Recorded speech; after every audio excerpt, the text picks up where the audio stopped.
Hello everyone, ఇవాళ చాలా ఈజీగా ఇయర్ రింగ్ ఎలా చేయాలో చూపిస్తున్నానండి. ఫస్ట్ అయితే ఓహెచ్పి షీట్ తీసుకోవాలి.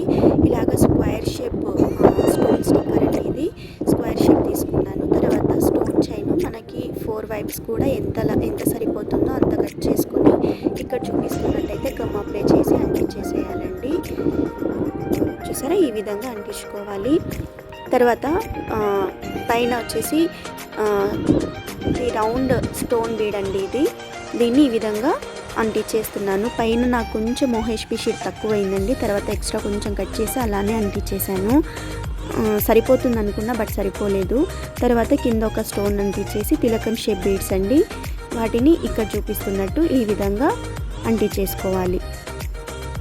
తర్వాత ఇది పూర్తిగా ఆరిన తర్వాత ఎక్స్ట్రా ఓహెచ్పి షీట్స్ ఉంటుంది కదండి, దాన్ని ఇక్కడ చూపిస్తున్నట్టయితే కట్ చేసుకోవాలి. ఇది వచ్చి హెడ్ పిన్ అండి. ఈ హెడ్ పిన్కి ఇలాగా ఒక బీడ్ తీసుకొని ఈ విధంగా వేసుకొని చిన్నగా కట్ చేసుకోవాలండి. నేను ఇక్కడ 2 కలర్స్ బీడ్స్ అయితే యూస్ చేశాను.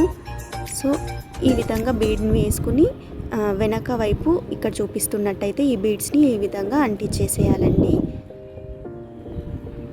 తర్వాత స్టడ్ పెట్టుకోవాలండి. వెనక వైపు వైట్ కలర్ షీట్ వచ్చేసి నేను వక్రం షీట్ అండి, మనం స్టిచ్చింగ్స్లో యూస్ చేస్తాం కదండి, ఆ వక్రం షీటే. దాన్ని ఇలాగా అంటించాను. తర్వాత ఎక్స్ట్రా ఏమైనా ఉంటే ఇలాగ అగరబత్తితో ఈ విధంగా కాల్చేసుకుంటే చూడడానికి నీట్ ఫినిషింగ్ ఉంటుందండి.